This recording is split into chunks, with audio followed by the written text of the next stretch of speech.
مولا علی علیہ السلام نے فرمایا، اگر انسان کو تکبر کے بارے میں اللہ کی ناراضگی اور سزا کا علم ہو جائے تو بندہ صرف فقیروں اور غریبوں سے ملے اور مٹی پر بیٹھا کرے۔ اپنوں کو ہمیشہ اپنے ہونے کا احساس دلاؤ، ورنہ وقت آپ کے اپنوں کو آپ کے بغیر جینا سکھا دے گا۔ بہت سے انسان ایسے ہیں جنہیں اس زبان نے موت کے گھاٹ اتارا ہے۔ جو شخص تمہاری نظروں سے تمہاری ضرورت کو سمجھ نہیں سکتا، اس سے کچھ مانگ کر خود کو شرمندہ نہ کرو۔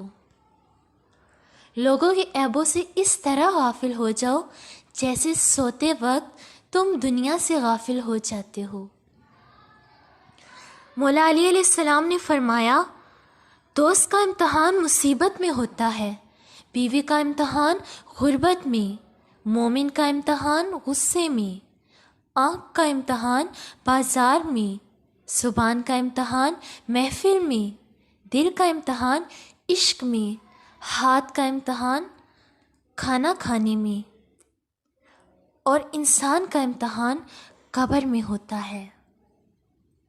زندگی میں قسم، قدم اور قلم بہت سوچ سمجھ کر اٹھانا چاہیے۔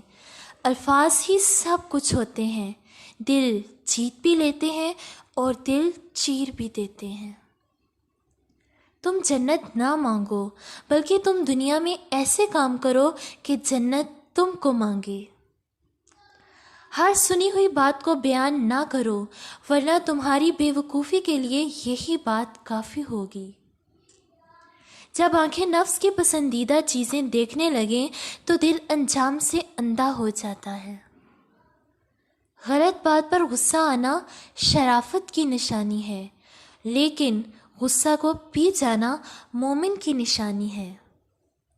ہمیشہ اپنی چھوٹی چھوٹی غلطیوں سے بچنے کی کوشش کرو، کیونکہ انسان پہاڑوں سے نہیں پتھروں سے ٹھوکر کھاتا ہے۔